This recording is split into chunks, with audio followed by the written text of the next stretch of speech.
So we left over last time. This-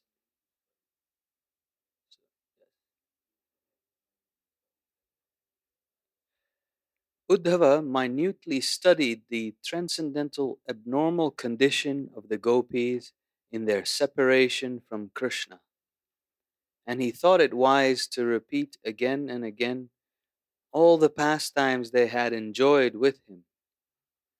Materialistic persons are always burning in a blazing fire of material miseries.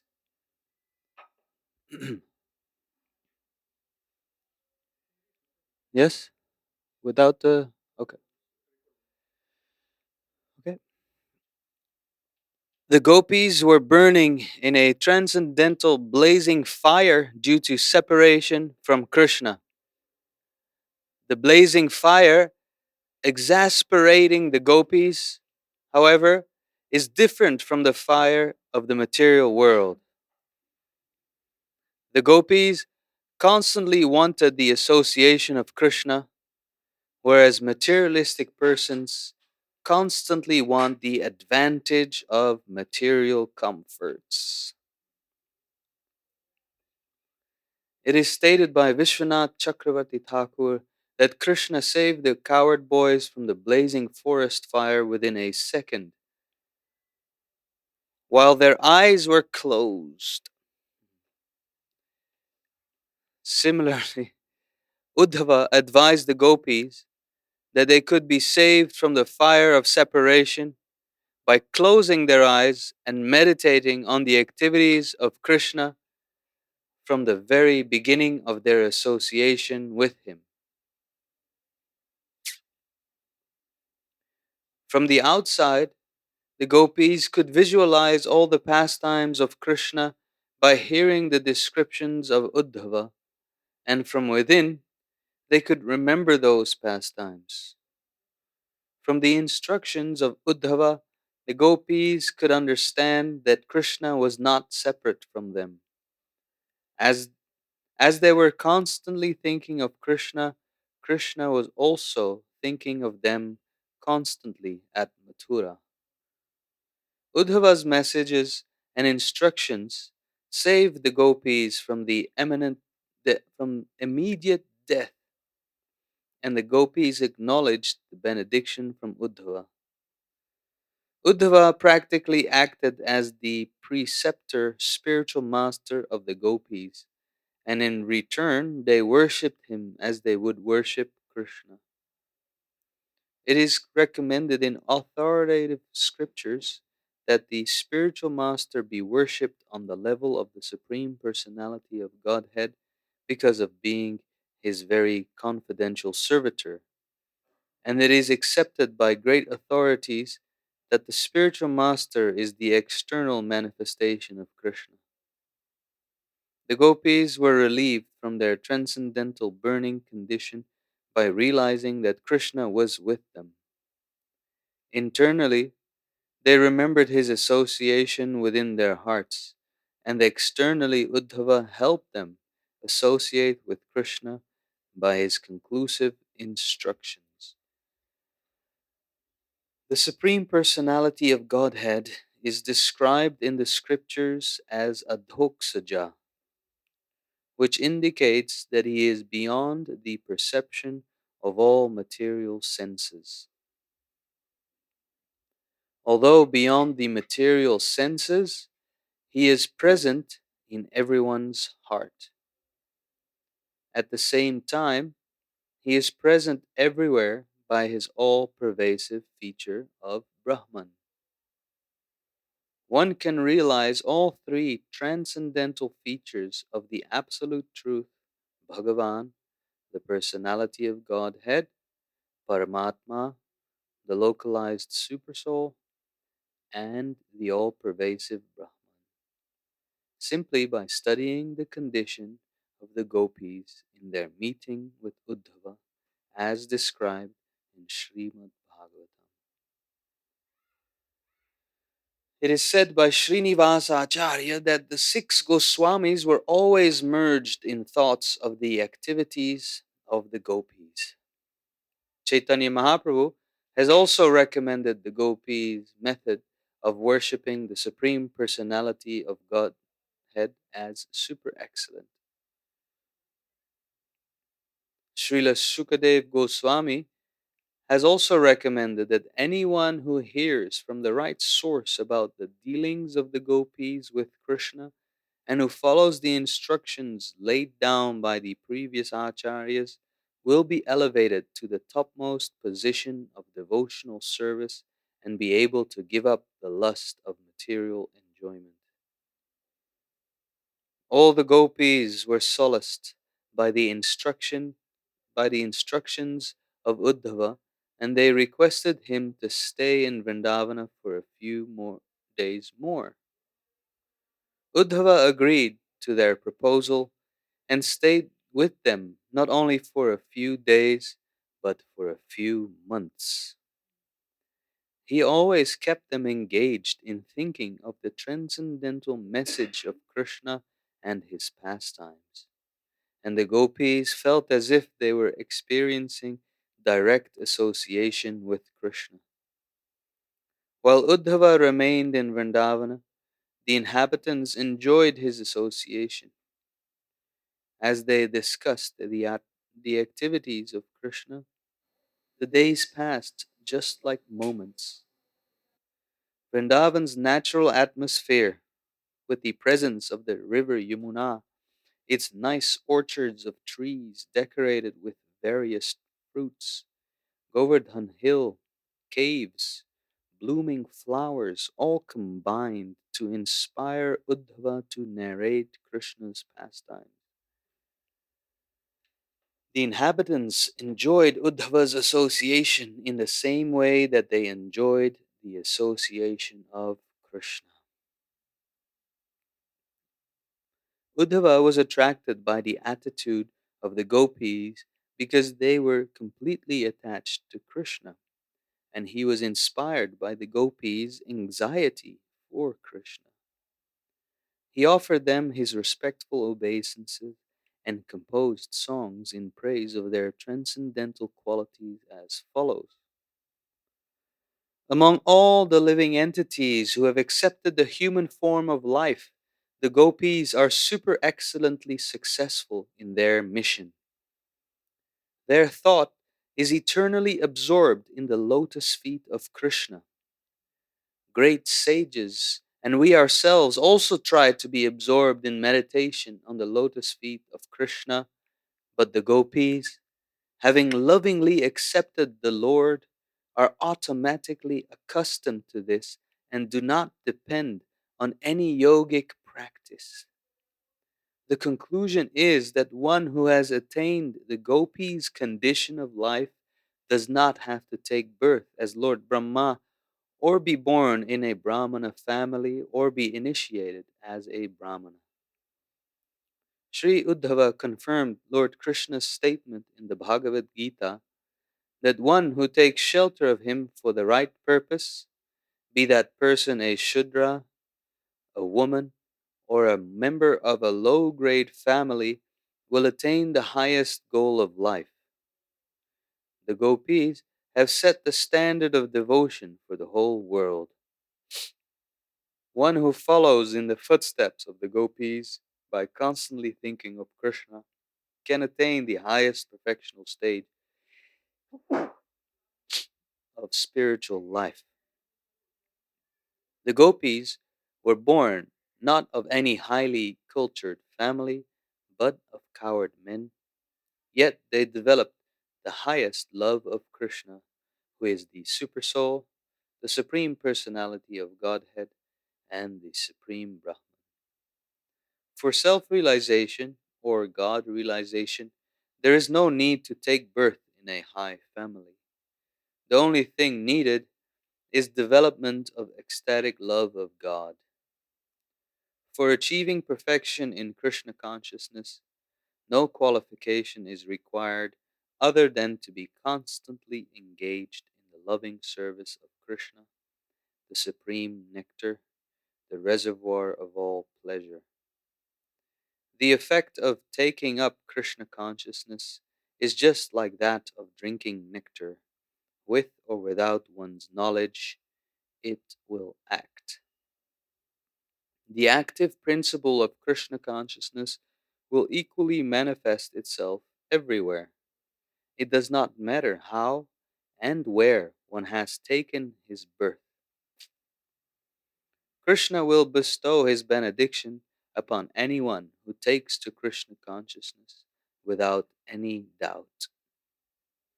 Uddhava continued, the supreme benediction attained by the gopis, in spite of their being born in the families of coward men, was never attained even by the goddess of fortune herself, and certainly not by the denizens of heaven, though the bodily scent of the women there is exactly like the scent of the lotus. The gopis are so fortunate that during the Rasa Leela, Krishna personally embraced them with his arms and kissed them face to face. Certainly, it is not possible for any woman in the three worlds to achieve this except the gopis. Therefore, I wish to take birth as one of the plants or creepers in Vrindavan, who are so fortunate that the gopis trample them. The gopis have so lovingly served Krishna, Mukunda himself, the giver of liberation, who is searched after by great sages and saintly persons. For his sake, they left everything, their families, their children, their friends, their homes, and all worldly connections. Uddhava appreciated the exalted position of the gopis and wished to fall down and take the dust of their feet on his head. Yet he dared not ask the gopis to offer the dust from their feet. Perhaps they would not be agreeable. Therefore, to have his head smeared with the dust of the gopis' feet without their knowledge, he desired to become only an insignificant clump of grass or herbs in the land of Vrindavan. The gopis were so much attracted to Krishna that when they heard the vibration of his flute, they instantly left their homes, families, children, honor, and feminine bashfulness and ran towards the place where Krishna was standing. They did not consider whether they were passing over the road or through the jungles.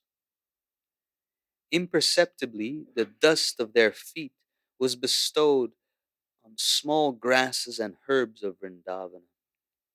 Not daring to place the dust of the gopi's feet on his own head in this life, Uddhava aspired to have a future birth in Vrindavana in the position of a clump of grass or herbs. He would then be able to have the dust of the gopis' feet. Uddhava appreciated the extraordinary fortune of the gopis, who were relieved of all material pangs and anxieties by placing on their beautiful high breasts the lotus feet of Krishna, which are worshipped not only by the goddess of fortune, but by such exalted demigods as Brahma and Lord Shiva, and which great yogis meditate upon within their hearts. Thus Uddhava prayed to be constantly honored by the dust of the lotus feet of the gopis, whose chanting of Lord Krishna's transcendental pastimes has become celebrated all over the three worlds. After living in Vrindavana for some time, Uddhava desired to go back to Krishna, and he begged permission to leave from Nanda Maharaj and Yashoda. He had a farewell meeting with the gopis, and taking permission from them also, he mounted his chariot to start for Mathura. When Uddhava was about to leave, all the inhabitants of Vrindavan, headed by Maharaj Nanda and Yashoda, came to bid him goodbye and presented him with various kinds of valuable goods secured in Vrindavan. They expressed their feelings with tears in their eyes due to intense attachment for Krishna. All of them desired a benediction from Uddhava. They desired to always remember the glorious activities of Krishna and wanted their minds to be always fixed upon his lotus feet, their words to be always engaged in glorifying him, and their bodies to be always engaged in bowing down as they constantly remembered him. This prayer of the inhabitants of Vrindavan is the super excellent type of self realization. The method is very simple: to fix the mind always on the lotus feet of Krishna, to talk always of Krishna without passing on to any other subject matter, and to engage the body in Krishna's service constantly. Especially in this human form of life, one should engage his life, resources, words, and intelligence for the service of the Lord. Only such activities can elevate a human being to the highest level of perfection. This is the verdict of all authorities. The inhabitants of Vrindavan said, "By the will of the Supreme Authority and according to the results of our own work, we may take our birth anywhere. It doesn't matter where we are born, but our only prayer is that we may simply be engaged in Krishna consciousness." A pure devotee of Lord Krishna never desires to be promoted to the heavenly planets or even to Vaikuntha or Goloka Vrindavana, because he has no desire for his own personal satisfaction. A pure devotee regards heaven and hell to be on an equal level. Without Krishna, heaven is hell, and with Krishna, hell is heaven. When Uddhava had been fully honored and worshipped by the pure devotees of Vrindavan, he returned to Mathura and to his master, Krishna. After offering respects by bowing down before Lord Krishna and Balarama, he described the wonderful devotional life of the inhabitants of Vrindavan. Then he presented to Vasudeva, Krishna's father, and Ugrasena, Krishna's grandfather, all the gifts given by the inhabitants of Vrindavan. Thus ends the Bhaktivedanta purport of the 47th chapter of Krishna, delivery of the message of Krishna to the gopis.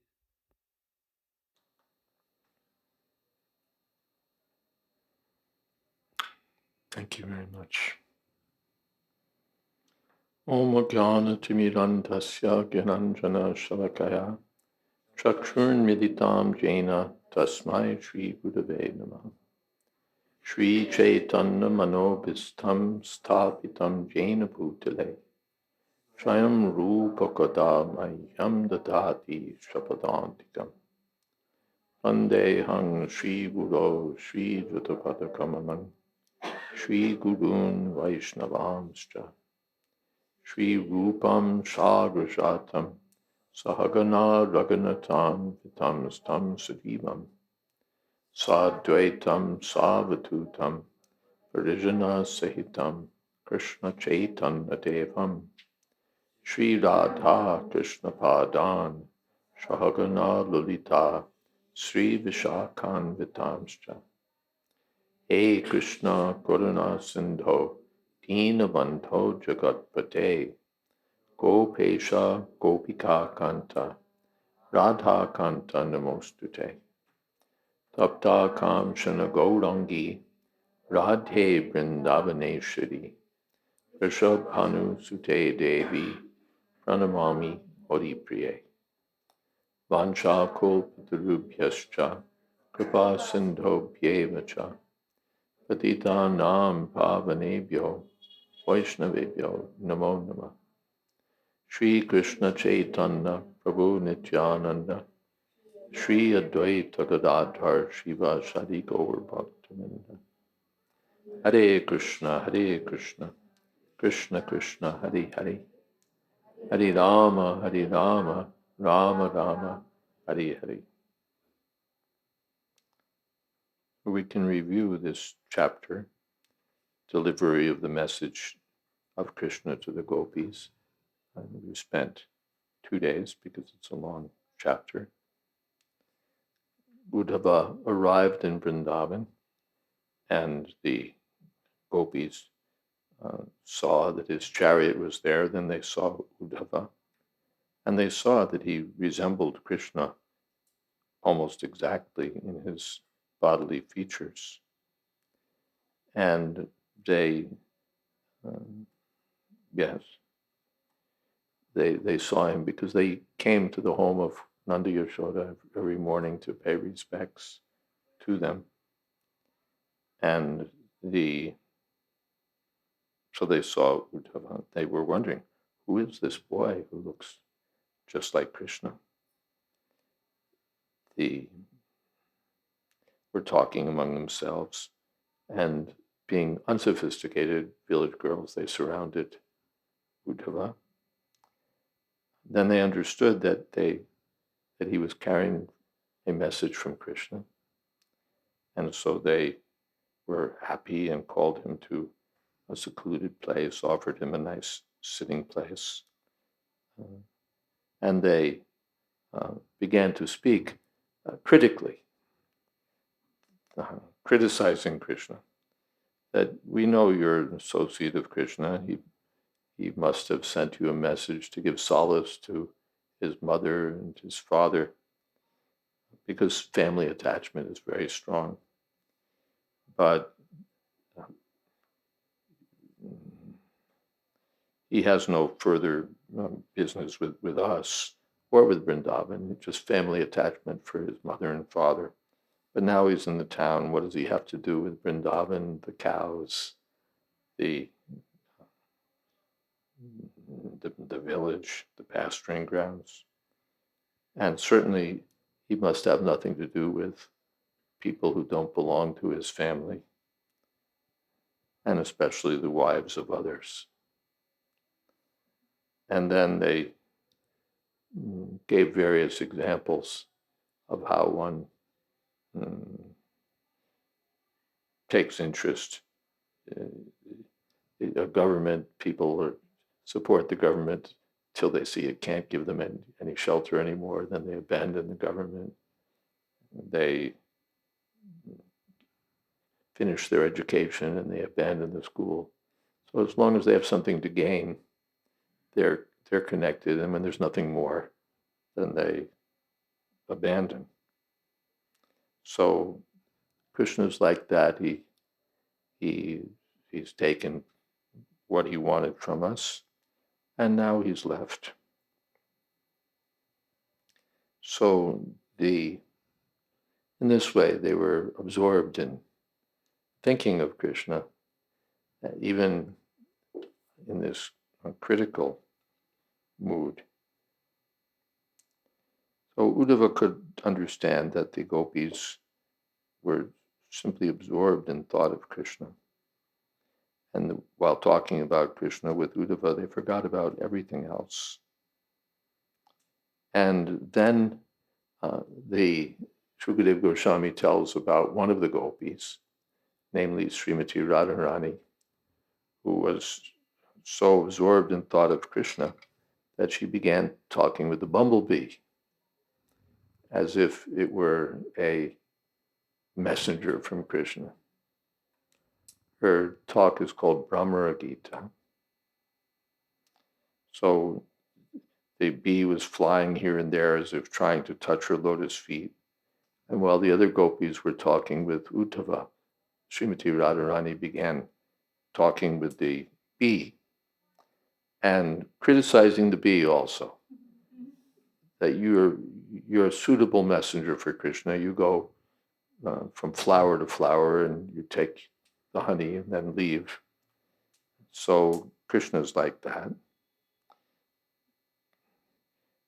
You're the unreliable servant of an unreliable master.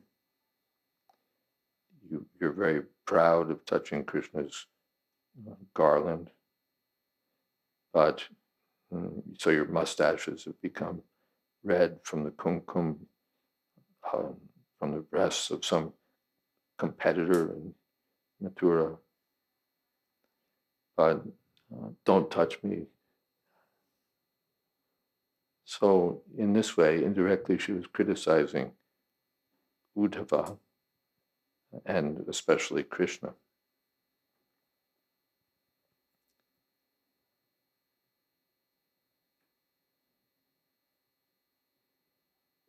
The Even Lakshmi is attracted to Krishna. Krishna can attract everyone, but maybe she can't understand his actual character. That's why she's attracted. What a cheater Krishna is. But we're more intelligent. We're not going to be cheated by Krishna anymore. Maybe you can find someone else interested in hearing the glories of Krishna. I'm not interested. So now he's in Mathura. He must be happy in the association of these city girls. But I don't want to hear anything from you.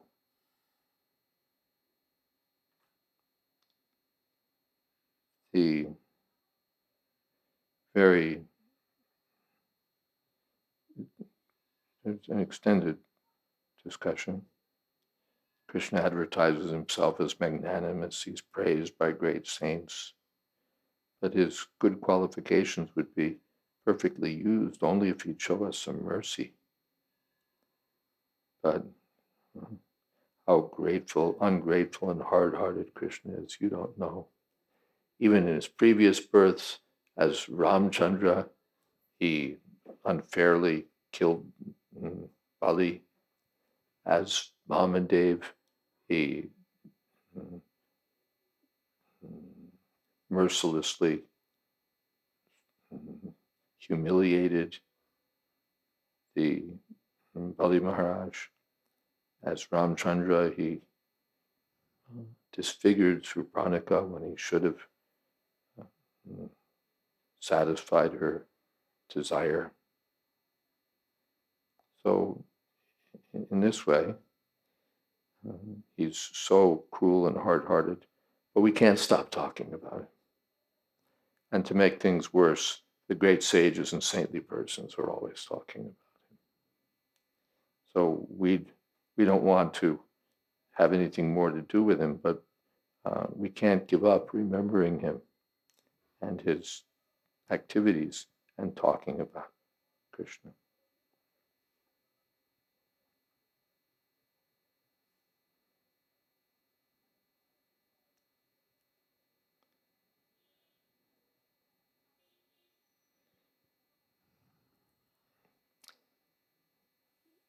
Srimati Radharani said, no one should hear about Krishna because as soon as a drop of the nectar of his transcendental activities is poured into the ear, one forgets all about family and home and children. One becomes uninterested in these things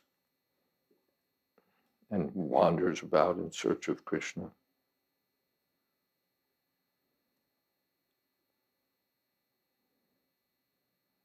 So we won't go into all of the details, but her discussion of indirectly of the glories of Krishna is profound. Her speaking comes in the category of various kinds of jalpa or talk, mad talk, pratijalpa. There are different kinds of jalpa mentioned.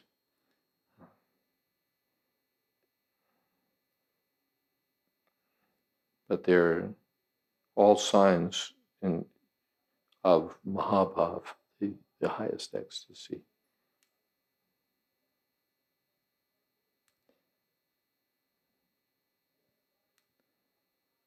So then the bee disappeared, and Radharani thought, now the bee is gone to Krishna. and told him everything I've said. So Krishna will be very sorry to hear all of these things. So she became overwhelmed by another ecstasy. All of these transformations of heart are going on in the person of Srimati Radharani as she's remembering Krishna on and speaking about Krishna.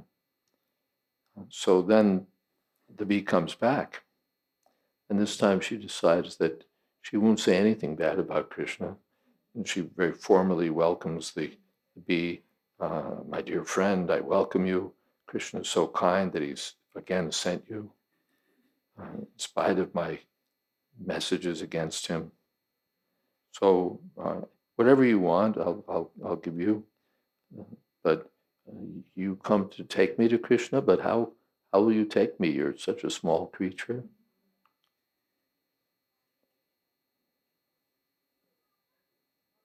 So in this way, she's speaking. This is called unmada, divyonmada, transcendental madness. So Srimati Radharani is speaking in that mood of madness. And Uddhava's witnessing this and is surprised and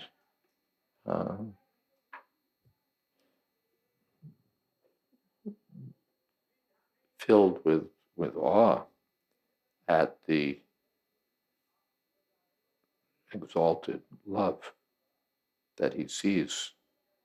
And he begins glorifying the gopis. But the gopis are, and that's also his glorification is full of philosophical, enlightening points, which we won't have time to discuss today. But the chapter is very rich in these points of transcendental understanding. So the gopis were less interested in being glorified than in hearing the message of Krishna. And Uddhava read that message. He didn't show it to them because Krishna had written it in an unsteady hand, but he spoke it to them.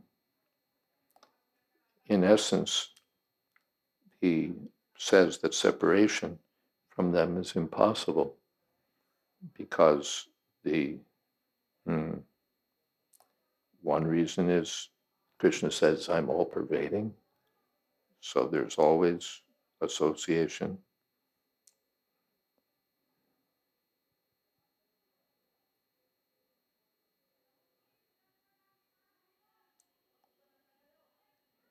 The gopis are situated in full Krishna consciousness. And so their separation from Krishna is not a fact. Krishna says, nothing's separate from me. He gives this actually very philosophical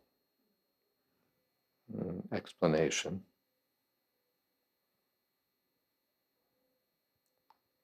But in one sense, yes, there's so much here.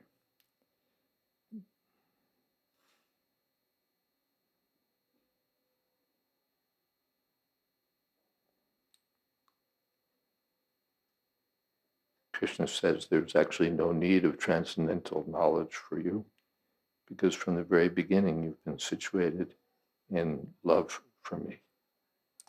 And it's only to increase your love more that I've separated myself so that you'll be in constant meditation on me.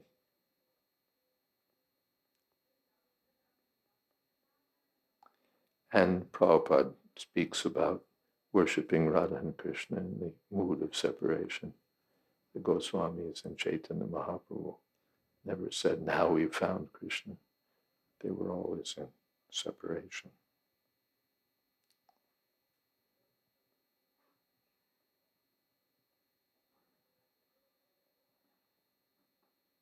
Then there's some discussion with Uddhava. Again, the gopis are criticizing Krishna sometimes. how Krishna must be captivated by the beautiful girls of Mathura. And they ask, does he still remember us sometimes? Does he still remember his mother and father? Does he still sometimes think of Vrindavan? Does he sometimes remember us?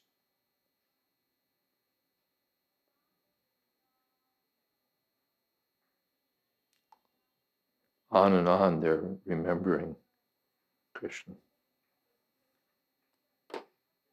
And in detail, his walking, his smiling, his joking words, there's nothing about Krishna that they can forget.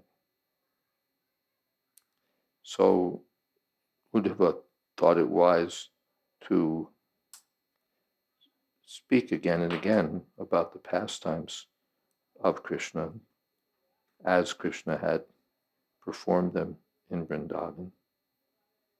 And by hearing, the gopis would be remembering Krishna externally and internally. Externally, they'd be hearing from Uddhava, and internally, they'd be remembering their personal experience from within their hearts.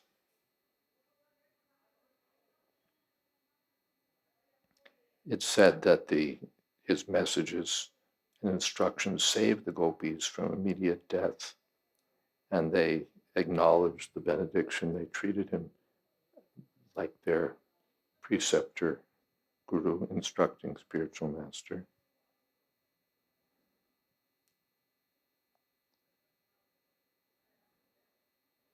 Krishna is Brahman, Paramatman, Bhagavan. So by remembering Krishna, they were situated on the highest platform of God realization. At the request of the gopis, Uddhava stayed for a few months and kept them engaged in transcendental topics about Krishna. So the gopis felt as if they were directly getting Krishna's association. And Uddhava was inspired to speak by the natural atmosphere of Vrindavan, Govardhan Hill, the Jamuna, the blooming flowers, the caves.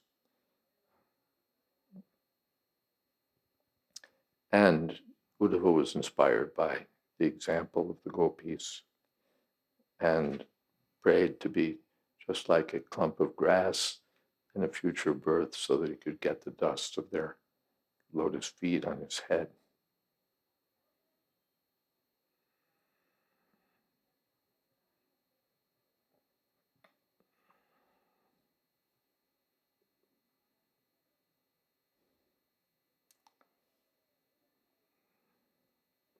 So then Uddhava, after some time, desired to return to Krishna, and there's a farewell meeting.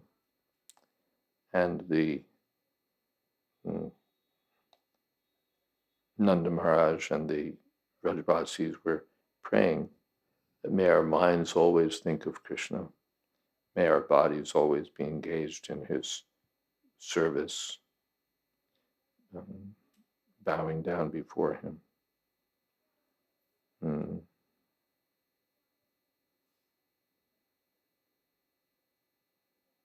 Their words always glorifying him. And they said, wherever we may wander by the will of providence, in whatever life, we may take birth anywhere, but wherever we may be, our only prayer is that our minds will always be fixed on Krishna. So then Uddhava returns to Krishna in Mathura, and the chapter ends.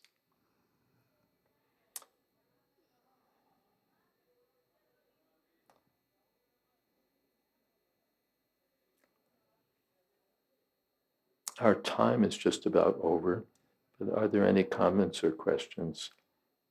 Yes.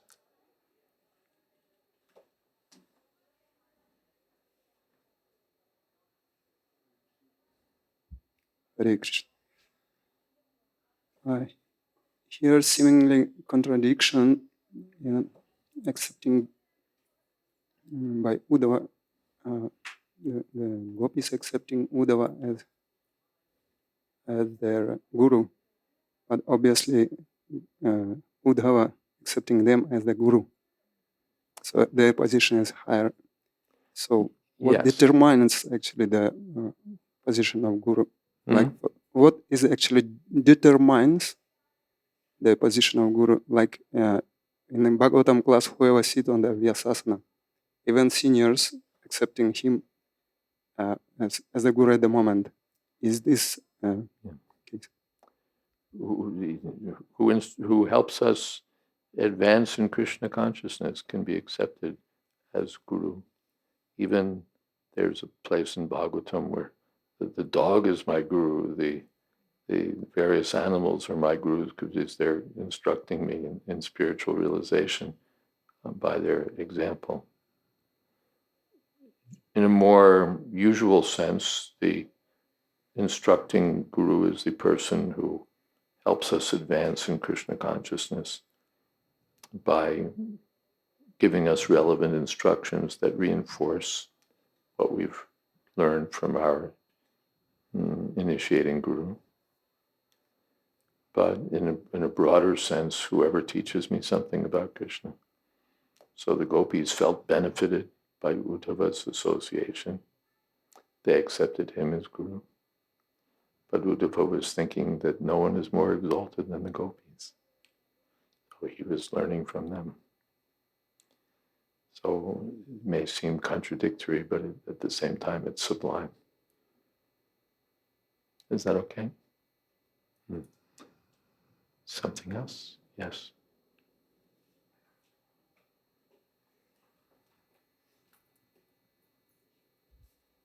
Hare Krishna Maharaj, it's not related to the text. Then we can leave it for some other time. It's related to the festival today. Related to the festival. Okay. I was wondering if you could Well, tell first, let's see if there's anything else about the text.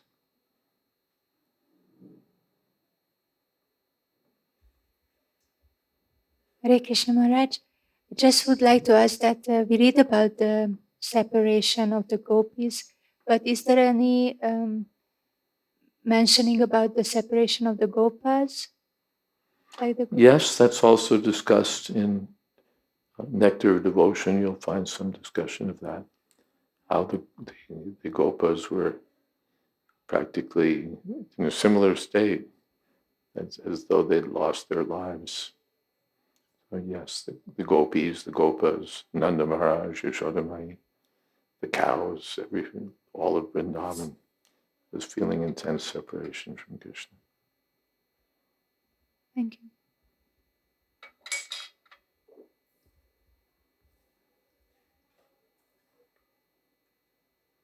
Hare Krishna Maharaj.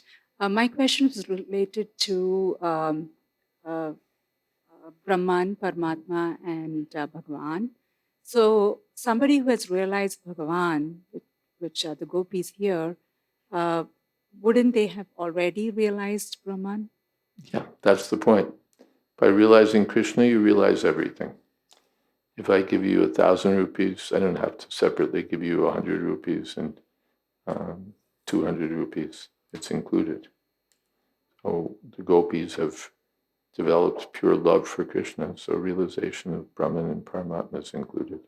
So why is it that Uddhava had to instruct them on that?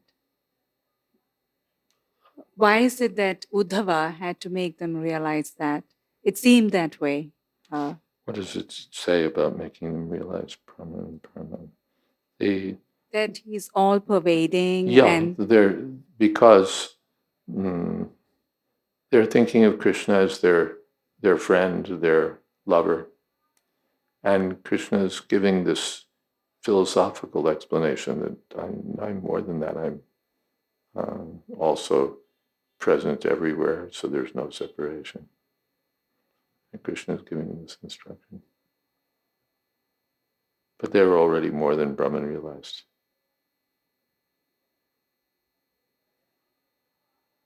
And Paramatma realized. Anything else? Okay.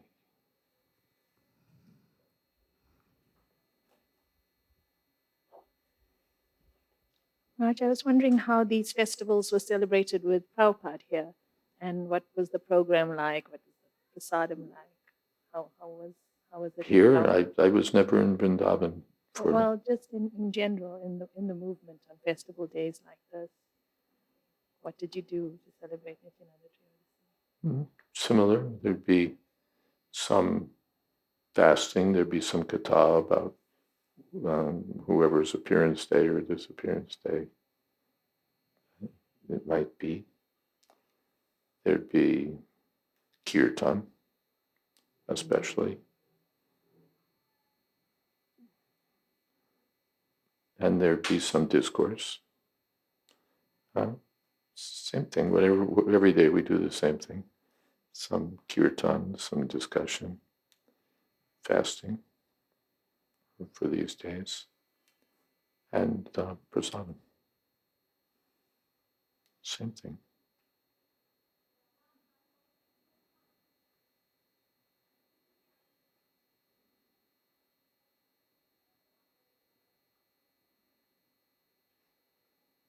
Yeah. Abhisheks came in during Prabhupada's time, but Prabhupada didn't give a lot of emphasis to Abhishek, but it's all right. Prabhupada, I think, accepted and approved, but he never made a big thing. The main thing was kirtan and Abhishek's.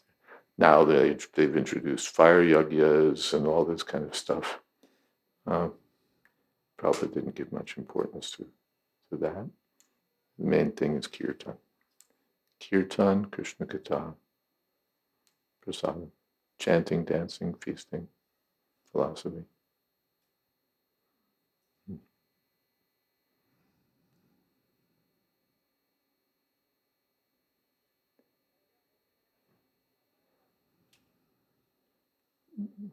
New outfits would often be presented to the deities on these days.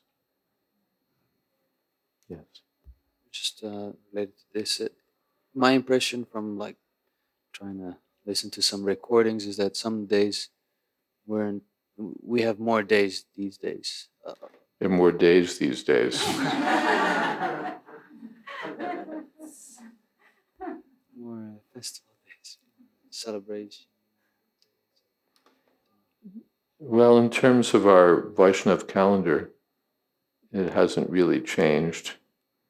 There's some places they've added Shivaratri and other such things, but basically it's always been Janmashtami, Radhastami, Ramnami,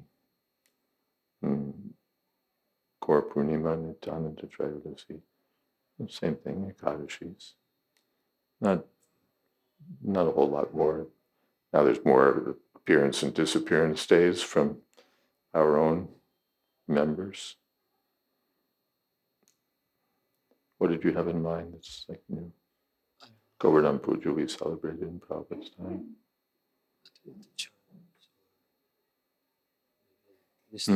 Advaita Charya's appearance? Yeah. It hasn't really changed.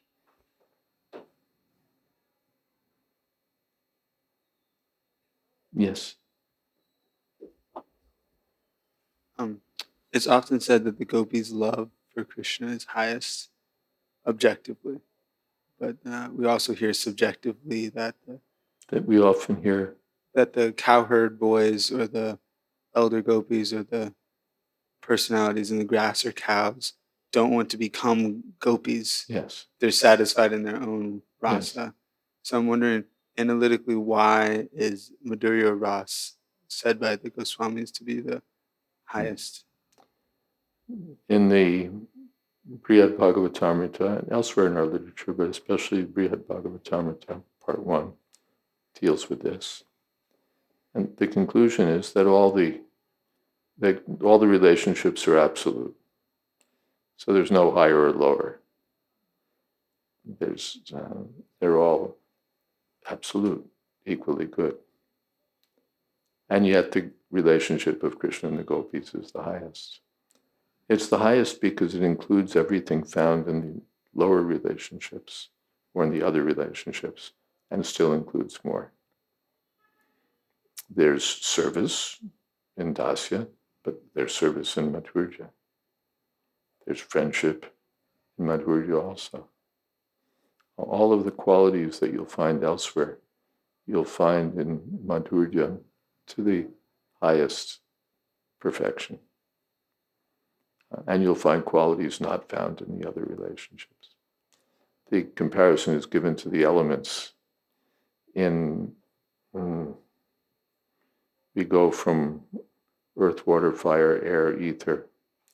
So ether has one quality, sound. Sound is perceived in ether. In air, sound and touch.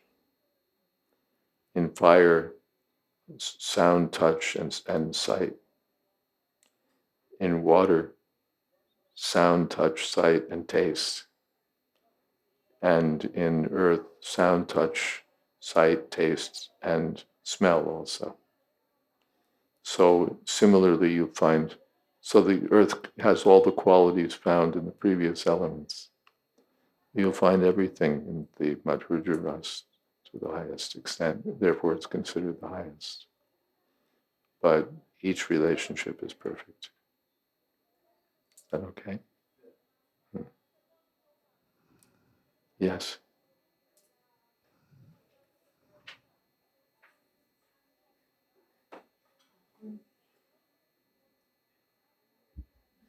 Going back to the question on festival, what's the purpose of Abhishek?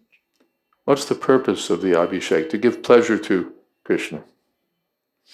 The bathing ceremony is just to glorify Krishna.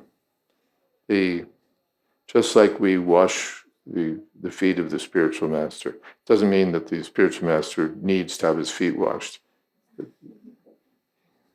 You know, he hasn't been walking through the mud. But it means to honor the spiritual master. So the deity is honored, the Lord is honored by this Abhishek. That's really it signifies honoring the deity. Another question is that I just like to confirm what I heard on Abhishek, because deity itself has potency of God. So, and if you bathe the deities, the potency is multiplied. So the observer and performer both get spiritual Excuse me? benefit. Oh, sorry. So the deities has potency of God, spiritual energy. Therefore, by bathing the deities, the performer and the observer both get, because the potency of deity multiplied No. by bathing. Potency of the deity never multiplies. Okay. So the deity is, at least as far as I know, I don't know where this reference is from, but the deity has unlimited potency. There's no difference between the deity and Krishna. It's not that the deity is a statue and then if you do this or that with the statue, its potency multiplies. The deity is Krishna. We may not see that, but that's confirmed by all the Shastras. So, but by performing the Abhishek, our realization may increase. That's the other thing. It's for Krishna's pleasure. But when you please Krishna, then you become pleased. When you do some service to Krishna, then your realization increases. So it's for the benefit of, ultimately, our own benefit. But maybe there's some Shastric reference or something, I don't know. But as far as I understand, the deity already has unlimited potency because he's Krishna. It was by someone's question that I asked.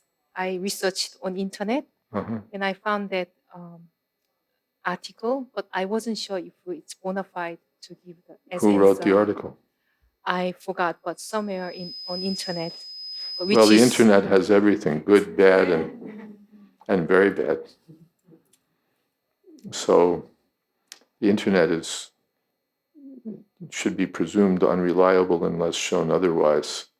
In any given statement found on the internet should be presumed false until proven otherwise. There's no, and especially Wikipedia, not especially, but Wikipedia, which is sometimes cited as authority, anyone can edit it. It means anyone can say any nonsense, and they can fight with others and so on. But the internet is notoriously unreliable. So I found it on the internet, but then we have to ask, well, where did I find it on the internet? Who said it on the internet? How do we know that they said it on the internet? If you said, well, I found a copy of Padma Purana on the internet, okay, maybe something, a book by an authority, but the internet has no authority.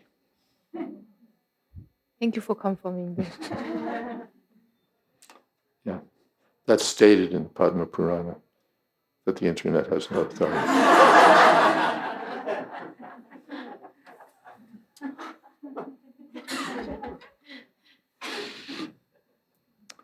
Okay, should we have a little kirtan?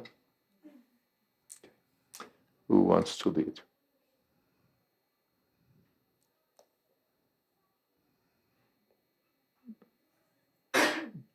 Yeah, like.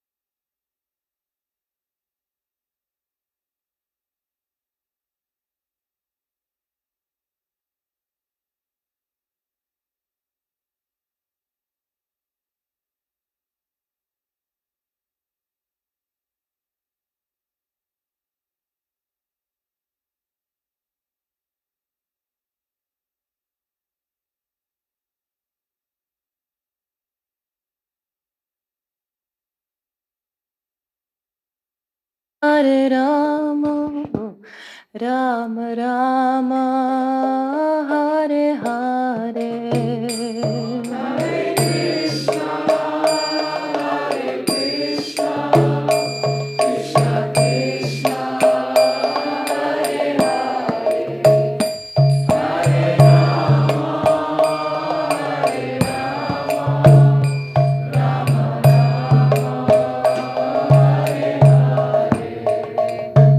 Hare Krishna, Hare Krishna,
Shrimad A.C. Bhakti Vedanta Swami Maharaj Prabhupada Ki Jai. Ananta Koti Vaishnavrinda Ki Jai. Namacharya Srila Haridas Thakur Ki Jai. Prem Se Kaho Shri Krishna Chaitanya Prabhu Nityananda Shri Advaita Gadadhar Shiva Shadi Gaur Bhakta Vrinda Ki Jai. Sri Sri Radha Krishna Gopinath Sham Kun Radha Kun Giri Govardhan Ki Jai. Vrindavan Tham Ki Jai. Navdeep Tham Ki Jai. Jagannath Puri Ki Jai. Ganga Mai Ki Jai. Jamana Mai Ki Jai. Tulsi Devi Ki Jai. Bhakti Devi Ki Jai. Samaveta Bhakta Vrinda Ki Jai. All glories to the assembled devotees. All glories to the assembled devotees. All glories to the assembled devotees. Gaur Premanande.